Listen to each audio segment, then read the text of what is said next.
We're both laughing about the name of this one because this is box 11 and I work with 3 young men who obviously don't have the most elegant words for naming boxes. So they call this the cracked tube box. And I kind of get it because it does look a bit like a crack. But look, this comes off as well, as does the base.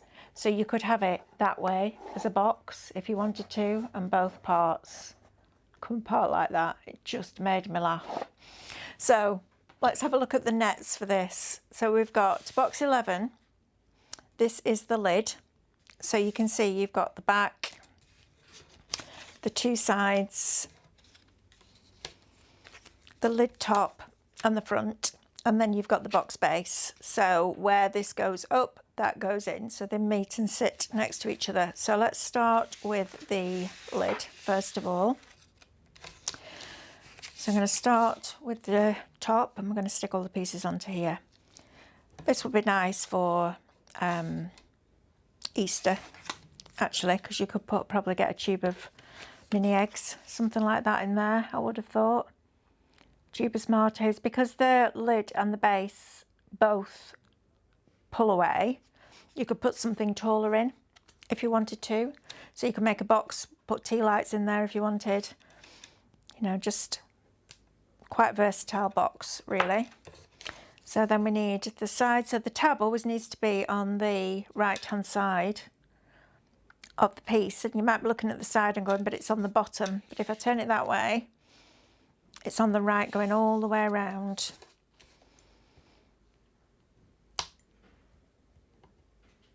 No, that's not right, quite right though, Melanie, is it? Let's just have it proper. So right, bottom, left and up. Otherwise you'd be thinking, that's not on the right. I'm looking at it from one point, not all the way around. And I've just had my dinner, so I have no excuses really, have I? Right, left hand side. And that one's going to go on there like that. Right, let's do these, let's glue these together. So the side is going to glue to the back. So bend that in and bend that over. Okay, then the back's going to stick to the other side.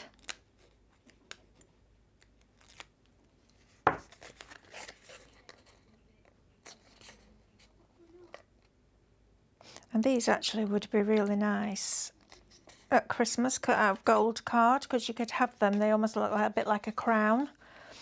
You could have them with a tea light in, obviously not a proper tea light, a battery operated one.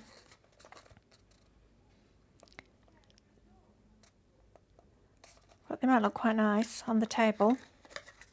Or you could have them on the table with a little individual bottle of wine. That would be nice too.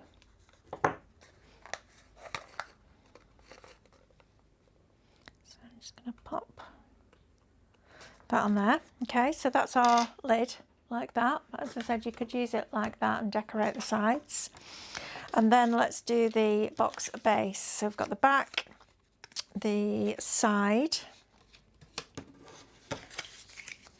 the front and the other side.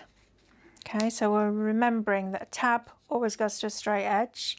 Tab, straight edge, tab, straight, all the way around. If you remember that, you won't go far wrong. And as mentioned in a previous video, and I will absolutely mention it in the education as well, that, I mean, this is education, but like the really exciting education, that most of the score lines on these are mounting folds. There aren't many that are valley. So unless I mention it specifically, that's what it will be. But I'm going to ask our lovely Robin to make a note of that to make sure that I mention that in the education as well. If you're thinking, who's Robin? Robin is the lovely young lady that's filming all this for you.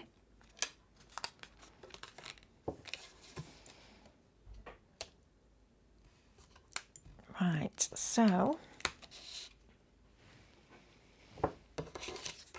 we now have our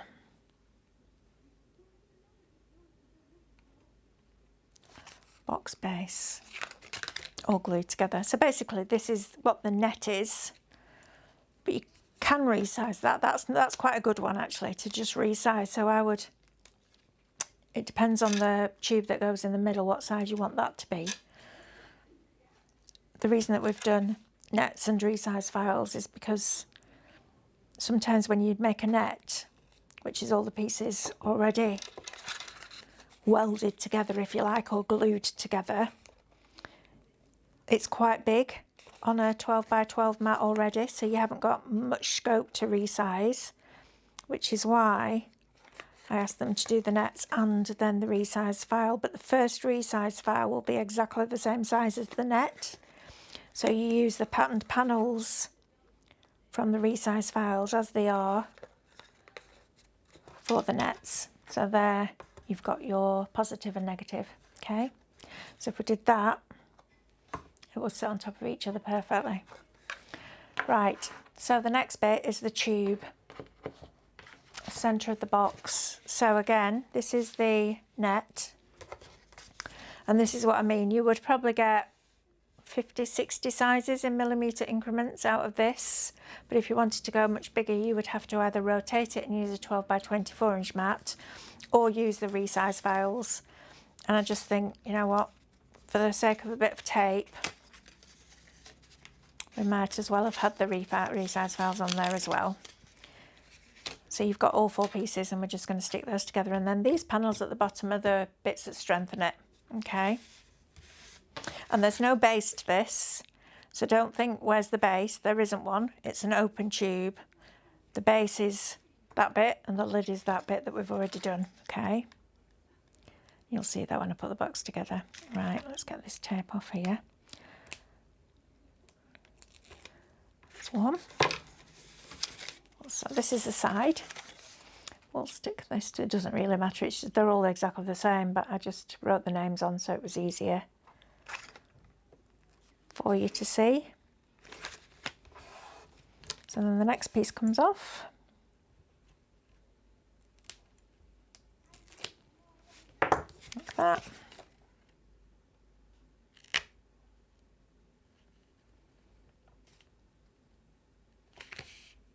And that, and then the next piece on here.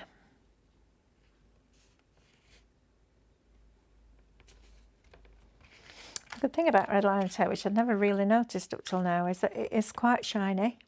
So when you put your sides on, as long as you've got your tape right up to the edge where it should be, you can kind of see, and when the shiny disappears, you know you've got it in the right place.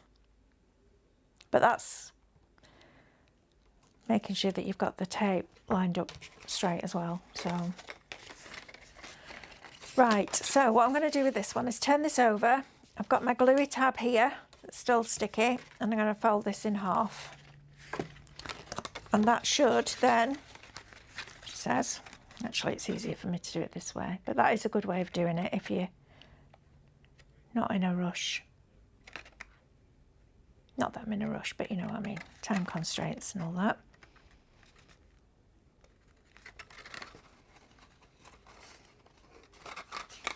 Right, that's a little bit off, so very gently I'm going to pull that back, and I'm going to push that part up slightly.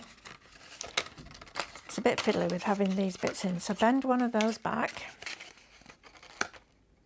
and then you can get that straight. There we go. Oh, now then, look what I've done wrong. This is a good one. Can't get those inside now. So we're going to undo one of these.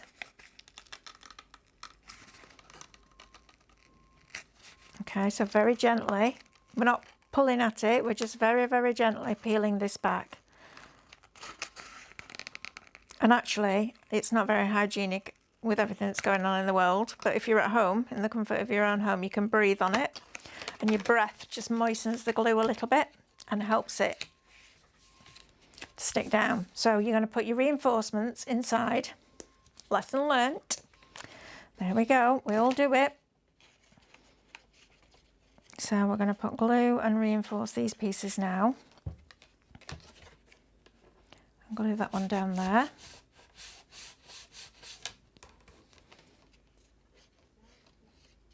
And then this one. It's going to go in there and just push them so that they're absolutely next to each other, not overlapping at all. And then the next one, push that over, you'll hear it click. There you go. And then the last one is going to go in there. So this one, unfortunately, because it's taller, won't cover over the tab on the inside, but to be honest, you're probably not even going to notice that because it's quite a narrow tube and it's black. You're not really going to notice it, so I'm not going to worry about it. And then it's going to go over the top of there. There's the click.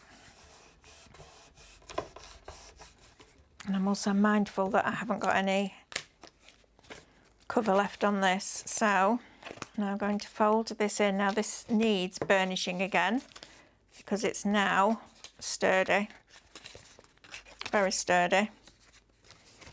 So your wet glue doesn't dry as quick. So I'm now going to just force this a little bit because that's still a little bit wet. And then that will fold and stand up nice and straight like that. Okay, I actually prefer the reinforcers when they're separate, I think. I think it makes for a better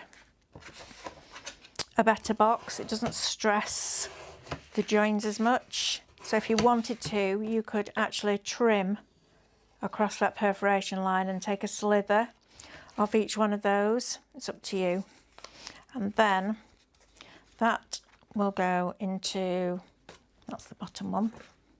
I don't think it really matters, to be fair, but we'll do it the way that we've done the decorated one.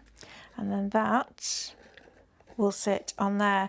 And it's one of those boxes that you look at and you think, why is the lid and the base exactly the same size? It's because they're both going around the outside of the tube. The lid isn't going over the base. Because when I first made this, I thought, why is that lid the same size? But then when I made it, it made sense. So I thought I'd pass that tip on to you. That's quite nice, that. A little tube of something delicious in there, or a little bottle of wine, because this would lift up. So you could go taller, or you could just make this taller if you wanted, because you can resize everything, can't you? But yeah, quite a nice, cute little box, that. Okay, we'll get on with the next one.